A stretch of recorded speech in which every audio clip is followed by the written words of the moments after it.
ఓం నమ శివాయ. అందరికీ నమస్కారం అండి.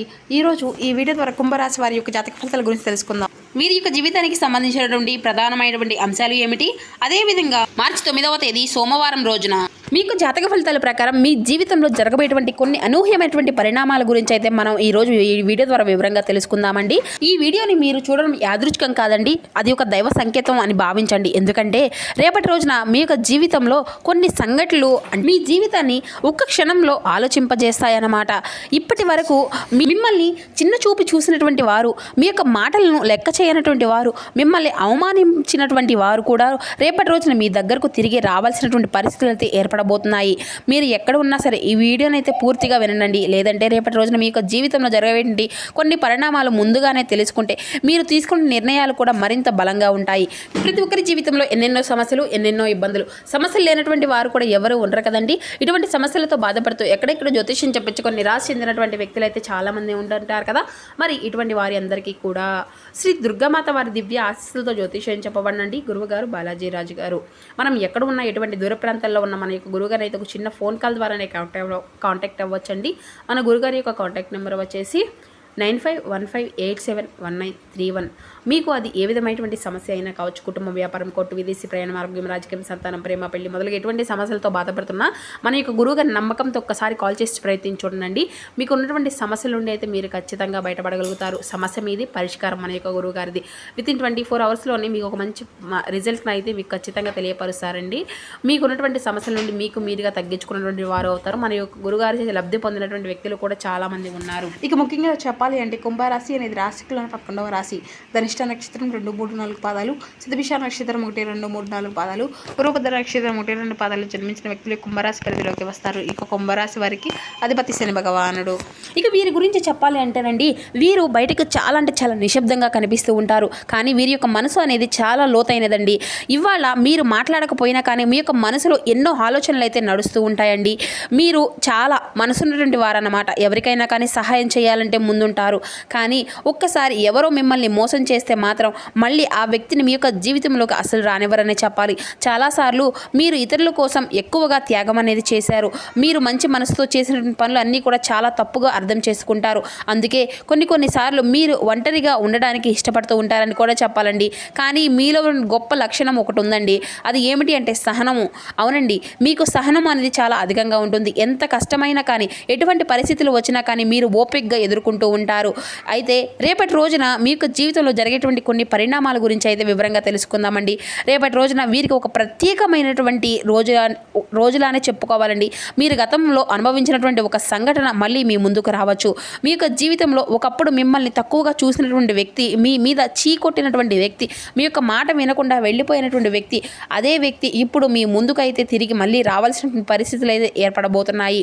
ఇది ఒక మీ కర్మఫలం. ఎవరైనా కానీ అనుభవించక తప్పదండి. చాలా సులువు. కానీ ఆ యొక్క అవమానం అనేది ఒక రోజు తిరిగి తప్పకుండా అయితే ఎవరికైనా కానీ అనుభవించక తప్పక తీరవలసిందే అని చెప్పాలండి. మీరు ఇప్పటి వరకు నిశ్శబ్దంగా మీ యొక్క పని చేసుకుంటూ వచ్చారు. మీరు ఎక్కడికి వెళ్ళినా కూడా కీడు చేయరు. ఏది కూడా చెడు అనేది కూడా అసలు కోరుకోరండి. అందుకే ఇప్పుడు ఈ యొక్క పరిస్థితులు అన్నీ కూడా మారిపోబోతున్నాయి. ఆ వ్యక్తి మీ ముందుకు వచ్చి నువ్వు అప్పట్లో చేసింది నిజమే, నేనే తప్పు చేశాను అని చెప్పి మీ యొక్క పరిస్థితి అంతా కూడా ఈ విధంగా వచ్చిందన్నమాట. ఇక రేపటి రోజున అయితే ఎక్కడైనా కానీ ఒక ప్రయాణం అయితే చేయవలసి వస్తే కనుక మీరు ఉత్తర దిక్కు లేదంటే ఈశాన్య దిక్కు వైపు ప్రయాణం చేస్తే ఎంతో శుభప్రదంగా ఉంటుందండి. ఈ దిశల్లో వెళ్ళడం వల్ల మీకు ఒక సమాచారం అనేది, ఒక శుభవార్త లేదంటే లాభదాయకమైనటువంటి అవకాశం కూడా మీకైతే దొరకవచ్చును. ప్రయాణం ముందు దేవుణ్ణి స్మరించుకుని బయటకైతే వెళ్ళనండి. ముఖ్యమైనటువంటి సూచన వచ్చేసి రేపటి రోజున మీ దగ్గరకు తిరిగి వచ్చేటువంటి ఆ యొక్క వ్యక్తిని చూసి వెంటనే కోపడకండి. మీ యొక్క మనసులో ఎంతో బాధ ఉన్నా కానీ కొంచెం ఓపికగా వినండి. ఎందుకంటే కొన్నిసార్లు దేవుడు మనకు పరీక్షలు అనేవి పెడుతూ ఉంటాడు. మన హృదయంతో ఎంత పెద్దది అనేది కూడా చూడడానికి. మీరు క్షమిస్తే మీ యొక్క మనసు అనేది మరింత అధికంగా ప్రశాంతంగా కూడా ఉంటుంది. అలాగే మీ యొక్క రాశి వారికి ఏంటనండి, మిమ్మల్ని మీరు అనుభవించినటువంటి అవమానాలు, సమాధానం అంతా కూడా సమయం అనేది ఇవ్వబోతుందన్నమాట. మీరు ఇప్పటి వరకు చూసినటువంటి సహనము, మీరు ఇప్పటి వరకు చూసినటువంటి అంటే మంచితనము ఇప్పటికీ అన్నిటికీ కూడా మంచి ఫలితం అనేది ఈ రోజున కనిపించబోతుంది. తప్పకుండా ఈ యొక్క రాశి వారికి చాలా అనుకూలమైనటువంటి రోజుగా కూడా రేపటి రోజున చెప్పుకోవచ్చండి. ఇక అలాగే వీరికి మరొక ముఖ్యమైనటువంటి విషయం చెప్పాలి అంటే ఏంటంటేనండి, అది రేపటి రోజున మీకు అదృష్టం అనేది కలిసి రావడానికి కొన్ని సూచనలు కూడా కనిపిస్తున్నాయండి. ఆ యొక్క సూచనలు అనేవి పాటిస్తే రోజంతా కూడా మరింత శుభప్రదంగా మారేటువంటి అవకాశం కూడా కనిపిస్తుంది. మీకు రేపటి రోజున కలిసి వచ్చేటువంటి రంగులు వచ్చేసి పసుపు, ఆకుపచ్చ. ఇవి మీకు ఎంతో శుభప్రదంగా ఉంటాయని కూడా చెప్పాలండి. ఈ రంగుల్లో దుస్తులు ధరించడం లేదంటే చిన్న వస్తువునైనా కానీ దగ్గర పెట్టుకోవడం వల్ల కూడా మీలో ధైర్యము అనేది పెరుగుతుంది. అలాగే కొన్ని పనులు సులభంగా పూర్తయ్యేటువంటి అవకాశం కూడా ఉంటుందండి. కలిసి వచ్చేటువంటి సంఖ్య వచ్చేసి రేపటి రోజున మీకు ఈ యొక్క రాశి వారికి కలిసి వచ్చేటువంటి సంఖ్య ఏమిటి అంటే 9 మరియు 6 అండి. ఈ 2 అంకెలు కూడా మీకు ఎంతో శుభప్రదంగా చాలా కొన్ని సందర్భాల్లో ఈ యొక్క సంకేతాలుగా కూడా కనిపించవచ్చు. ఫోన్ నెంబరు, సమయము లేదంటే ఒక నిర్ణయం తీసుకునేటువంటి సమయంలో కొన్ని సంఖ్యలు మీకు ధైర్యాన్ని అలాగే ఇస్తాయన్నమాట. రేపటి రోజున మీకు చీకొట్టినటువంటి వ్యక్తి తిరిగి వచ్చేటువంటి సూచనలు కూడా కనిపిస్తున్నాయండి. ఈ యొక్క రాశి వారికి ఒక ప్రత్యేకమైనటువంటి పరిణామం కూడా కనిపించిందన్నమాట. మీ యొక్క జీవితంలో ఒకప్పుడు మిమ్మల్ని తక్కువ అంచనా చేసి చూసినటువంటి వ్యక్తి, మిమ్మల్ని అవమానించినటువంటి వ్యక్తి, మీ యొక్క మాటను లెక్క చేయకుండా తీసేసినటువంటి వ్యక్తి ఇప్పుడు ఆ యొక్క పరిస్థితులు మళ్ళీ మీ యొక్క దగ్గరికి రావాల్సినటువంటి పరిస్థితులు అయితే ఏర్పడబోతున్నాయన్నమాట. ఎందుకంటే కాలం ఎప్పుడూ కూడా ఒకేలాగా ఉండదు కదండి. మీరు అనుభవించినటువంటి బాధ దేవుడు చూస్తూనే ఉన్నాడు. రేపటి రోజున ఆ వ్యక్తి మీతో మాట్లాడాలని మీ దగ్గరకు వచ్చి తన యొక్క తప్పును ఒప్పుకోవాలని అనుకోవచ్చు. అందుకే కొన్నిసార్లు మీరు అనుకోగానే జరిగిపోతాయన్నమాట. మీరు ఎప్పుడో నిశ్శబ్దంగా వెళ్ళిపోయినప్పుడు కూడాను అప్పుడు అదే వ్యక్తి మీ ముందుకు వచ్చి మాట్లాడేటువంటి పరిస్థితి కూడా మీకు ఈ విధంగా రాబోతుందన్నమాట. మీకు శని ప్రభావం కూడా చాలా అధికంగా ఉంటుంది కదండి. శని ప్రభావం ఉన్నటువంటి వారు సాధారణంగా జీవితంలో కష్టాలను చూసి ఎదుకోగలుగుతారు. వారికి అంటే వీరి యొక్క విజయాలు కొంచెం ఆలస్యంగా వచ్చిన తర్వాత కూడా స్థిరంగా ఉంటాయన్నమాట. అయితే శనిదేవుడు ఒక విషయం మాత్రమే చేస్తాడండి, సహనము మరియు నిజాయితీ. ఎవరైతే ఓపిక కష్టాలతో ఉంటారో వారికి శనిదేవుడు ఈ రోజున గొప్ప ఫలితాన్ని అయితే ఇవ్వబోతున్నాడనమాట. శని ప్రభావం తగ్గడానికి కొన్ని పరిహారాలు కూడా చెప్తానండి, తప్పకుండా చేసుకోండి. ఇక రేపటి రోజున మీ యొక్క జీవితంలో ఒక చిన్న పరిహారాలు పాటిస్తే చాలండి, చాలా శుభప్రదంగా ఉంటుంది. ఉదయం లేచిన వెంటనే శనీశ్వరుని లేదంటే శివుణ్ణి స్మరించుకోండి. నల్ల నువ్వులు లేదంటే నువ్వుల నూనె దీపం వెలిగించనండి. పేదవారికి లేదంటే అవసరమైనటువంటి వారికి అన్నదానం చేయడము. శనిదేవుని ఆలయము అనేది దగ్గరలో ఉంటే మీరు తప్పకుండా శనిదేవుడికి ఉంటే మాత్రము నవగ్రహాలకు దగ్గరికి వెళ్ళి నువ్వుల నూనెతో దీపం వెలిగించడము, శనిదేవుడికి కనీసం 11 సార్లు అయిన ఓం శనీశ్వరాయ నమః అని మంత్రము అనేది జపించడం ఉండడం, ఇటువంటి చిన్న పరిహారాలు చేస్తే మనసుకు ప్రశాంతతగా ఉంటుందండి. అలాగే శని ప్రభావం కొంతవరకు కూడా అంతా కూడా శుభప్రదంగా మారుతుందన్నమాట. ఇక రేపటి రోజున మీకు జీవితంలో కొన్ని ఆశ్చర్యకమైనటువంటి పరిణామాలు కూడా తీసుకోవచ్చని తెలుసుకోబోతున్నారండి.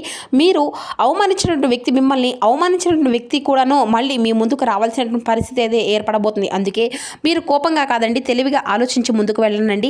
మీ యొక్క సహనము, మీ యొక్క గెలుపు తప్పకుండా తీసుకొని రావచ్చు అన్నమాట. ఎందుకంటే మీ యొక్క జీవితంలో అలాగే ఈ యొక్క రాశివారు ఎప్పుడూ కూడా ఎన్నో అవమానాలను, ఎన్నో బాధలను, ఎన్నో రకమైనటువంటి టెన్షన్లను భరించి ఎప్పుడూ కూడా అంటే ఇక మేము ఎప్పుడూ కూడా మాకు అర్థం చేసుకోవాలి కదా, ఇతరులు మిమ్మల్ని ఎందుకు ఈ విధంగా కష్టపెడుతూ ఉంటున్నారు, అసలు ఎందుకు మాకు ఇలా జరుగుతుంది అనేటువంటి కొన్ని అవగాహనలు అనేవి కూడా మీకు తప్పకుండా రేపటి రోజున కనిపిస్తూ ఉంటాయన్నమాట. కాబట్టి మీరు ఎవరిని కూడా గుడ్డిగా అంటే గుడ్డిగా నమ్మేటువంటి వ్యక్తులైతే మిమ్మల్ని మోసం చేసేటువంటి ప్రమాదం కూడా చాలా అధికంగా కనిపిస్తుందండి. కాబట్టి ఇతరులకు పడినటువంటి బాధ, మీరు ఇప్పుడు అనుభవించేటువంటి సంతోషం, ఇది అంతా కూడా కొంత ఎత్తుగా ఉంటుందన్నమాట. ఇక ఇప్పటి నుండి అయితే మీ యొక్క జీవితంలో ఆ యొక్క భగవంతుడు ఏదో ఒక రూపంలో మిమ్మల్ని కొంచెం ప్రోత్సహించి వారికి బుద్ధి చెప్పేటువంటి విధంగా కూడా చేస్తున్నాడు. ఇలా మీరు ఎవరైతే కానీ జాగ్రత్తగా ఉండండి. ఆర్థికపరమైన వ్యవహారాల్లో కూడా ప్రతి ఒక్క పనిని కూడా ఇంట్లో వారితో మీరు సంప్రదించి చక్కగా ఒక నిర్ణయం అనేది తీసుకోవడం వల్ల కూడా మీకు బలమైనటువంటి కుటుంబానికి సంబంధించినటువంటి చిన్న చిహ్నాలుగా కూడా ఉంటాయన్నమాట. అలాగే మీరు చాలా ధైర్యంగా కూడా వస్తుంది. ఎందుకంటే ఏదైనా కానీ మనం పని అనేది చేస్తున్నాం కదా అనుకోండి, దాంట్లో కొంచెం లాస్ అయితే మనం ఏ విధంగా బాధపడుతూ ఉంటాం కదండి. ఎవరికైనా చెప్పాలి అన్నా కూడా సిగ్గుపడుతూ ఉంటాం. అదే మనం ఏదైనా కానీ ఒక పని నిర్ణయించుకొని ఆ యొక్క నిర్ణయాన్ని కుటుంబంతో ఉన్నటువంటి వారికి చెప్పేసుకున్నారనుకోండి, వాళ్ళు మీరు ఒకరికొకరు కాకపోయినా ఒకరు ఏదో ఒక సలహాలు అనేవి మనకు తప్పకుండా ఇస్తారంటే అంటే ఒక సలహా కాకపోయినా ఒక సలహా అనేది మనకు నచ్చుతుంది. అందులో లాస్ అనేది ఏమీ కూడా ఉండదు కదండి. మేమేం బయట వాళ్ళకో చెప్పుకోవట్లేదు కదా, కుటుంబ సభ్యులే కదా, ఉన్నటువంటి తల్లిదండ్రులతోనే కదా, లేదంటే అన్నదమ్ములకో, అక్క చెల్లెళ్ళకో, ఈ విధంగా భార్యకో, భర్త భర్తకో ఇలా ఎవరో ఒకరికి మనకు చెప్పినటువంటి ఒక నిర్ణయం కూడా మనకు ఏంటంటే తెలుసుకున్నారంటే మీకు ఆ యొక్క పని అనేది చేసుకునేటువంటి పని వల్ల కూడా కొంచెం మీకు అవగాహన అనేది ఏర్పడుతుందన్నమాట. ఇక ఒత్తిడి అనేటువంటి ఏదైనా సరే శత్రువుని కానీ జయించడము అనేది కూడా కార్యసంకల్పం అనేటువంటి శిఖరాన్ని గొప్పగా చేరుకోబోతున్నారని కూడా చెప్పండి. వారు మీ యొక్క ఓర్పును పరీక్షించేటువంటి వారు, ఒక అగ్నిలాగా మిమ్మల్ని కాల్చడానికి ప్రయత్నిస్తూ ఉన్నటువంటి వారు. మరి వాళ్ళు ఎవరో కూడా తప్పకుండా తెలుసుకోండి. ఒక స్త్రీ, ఆ స్త్రీ ఏంటంటే మిమ్మల్ని ఇది వరకే చీకొట్టి మీ నుండి దూరంగా వెళ్ళిపోయినటువంటి వారు ఏంటంటేనండి మరలా మీ తిరిగి దగ్గరకు వచ్చేటువంటి అయ్యో మాదే తప్పైపోయిందని చెప్పేసి క్షమించమని వారైతే మీ దగ్గరికి రాబోతున్నారండి. అయితే ఆ స్త్రీ మరెవరో కాదండి, మీకు సంబంధించిన వ్యక్తులే అవ్వచ్చు, మీ యొక్క కుటుంబ సభ్యుల్లో లేదంటే బంధువులతో ఒకరో, లేదంటే ఆ యొక్క స్త్రీ ఎవరో. అంటే ఏమిటంటే అంతకుముందు ఏదైనా కానీ అంటే మీ దగ్గర ఏదైనా కానీ తప్పు అంటే లేదంటే ఇటువంటి నిర్ణయం తీసుకున్నటువంటి ఆవిడకు ఒక తప్పుగా ఇవ్వడమే, లేదంటే డబ్బుకు సంబంధించినవి, లేదంటే ఆశలకు ఏదో ఒక విషయంలో మీకు ఆవిడకి ఏదైనా కానీ చిన్న చిన్నపాటి గొడవలు ఏర్పడేటువంటి మనస్పర్ధలు రావడం ఇలా జరిగి ఉంటాయి. గతంలో ఒక స్త్రీ ఎవరైతే మిమ్మల్ని మాకు సంబంధం లేదు అని చెప్పేసి చీకొట్టి మీకు జీవితం నుండి వెళ్ళిపోయినటువంటి ఒక వ్యక్తి, ఆ యొక్క స్త్రీ అక్క కావచ్చు, లేదంటే చెల్లి కావచ్చు, తల్లి కావచ్చు, ఇలా ఎవరైనా కానీ ఏ విషయంలోనైనా కానీ మీకు జీవితం నుండి వెళ్ళిపోయినటువంటి ఆ యొక్క స్త్రీ తప్పకుండా మీరైతే మిమ్మల్ని ఒక మంచి స్థానాన్ని అర్థం చేసుకొని మీ యొక్క మనసును అర్థం చేసుకొని తిరిగి మరలా మీ దగ్గరికి అయితే రాబోతున్నారండి. అలాగే రేపటి రోజున మీకు జీవితంలో బిజీగా మీకు పనులన్నీ కూడా గడిపబోతున్నారు. అలాగే కుటుంబంతో చాలా సంతోషంగా ఆనందంగా గడుపుతారండి.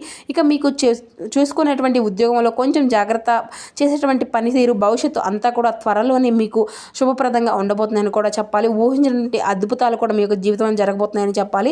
ఇతరుల విషయాల్లో మీరు అయితే ఎక్కువగా జోక్యం అనేది అసలు చేసుకోకండి. ఎందుకంటే కుటుంబ సభ్యుల్లో చాలా చక్కగా ఉంటారండి. అలాగే మహాలక్ష్మి వారి యొక్క ధ్యానము రేపటి రోజున మీకు ఎంతో శుభప్రదంగా ఉంటుంది. ఒక అదృష్టం తెచ్చిపెట్టేటువంటి విధంగా అమ్మవారి యొక్క వరంగా కూడా మీకు ఏదైనా కానీ ఒకటి సంప్రదించుకోవాలన్నమాట. ధనానికి ఎటువంటి సమస్యలు అనేవి లేకుండా మీకు జీవితంలో మంచిగా సాఫీగా సాగిపోయే విధంగా అమ్మవారి యొక్క అనుగ్రహము అనేది కూడా మీకు పుష్కలంగా లభిస్తుందని కూడా చెప్పుకోవచ్చు. ఇంకా చూసినట్లయితే రేపటి రోజున మీకు అంతా కూడా ప్రతికూలతలు అనుకూలతలు మార్చుకోవడానికి కూడా నవగ్రహాలను కూడా మీకు తప్పకుండా చేసుకోండి. మీకు ప్రతికూలత సమయాన్ని అనుకూలంగా ఖచ్చితంగా చేయించుకోగలుగుతారు. ముఖ్యమైనటువంటి విషయం ఏమిటి అంటేనండి పిల్లల పరంగా ఏదైనా కానీ రేపటి రోజున పిల్లల వ్యవహారాల్లో ఏదైనా కానీ తెలిసి తెలియక నిజాలు ఇంకేదైనా కానీ మీ మీద తప్పులు అంటే వచ్చేటువంటి పరిస్థితులు కూడా వచ్చినా కానీ మీరు కొంచెం కంట్రోల్ అనేది చేసుకోండి.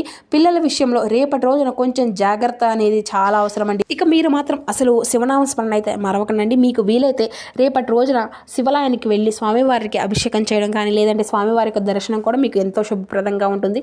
మీకు ఖాళీ దొరికినటువంటి సమయంలో స్వామివారిని స్మరించుకోవడము, స్వామి నామస్మరణతో మీ యొక్క సమయాన్ని గడపడము మీకు ఉన్నటువంటి ప్రతికూలత అంశాలను అనుకూలంగా మార్చుకునేందుకు మరింత శుభప్రదంగా మారుతుంది.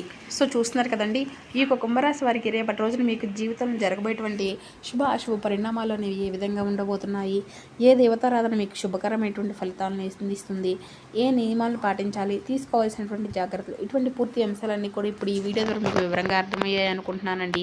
సో మా వీడియో మీకు నచ్చితే ఒక చిన్న లైక్ చేసి సపోర్ట్ చేయడం మాత్రం అసలు మర్చిపోకండి ఫ్రెండ్స్. కొత్తగా మన ఛానల్ ఎవరైనా చూసినటువంటి వారు ఉంటే ఛానల్ అయితే సబ్స్క్రైబ్ చేసుకొని కొంచెం సపోర్ట్ చేయండి friends. Thank you for watching. Please support my channel.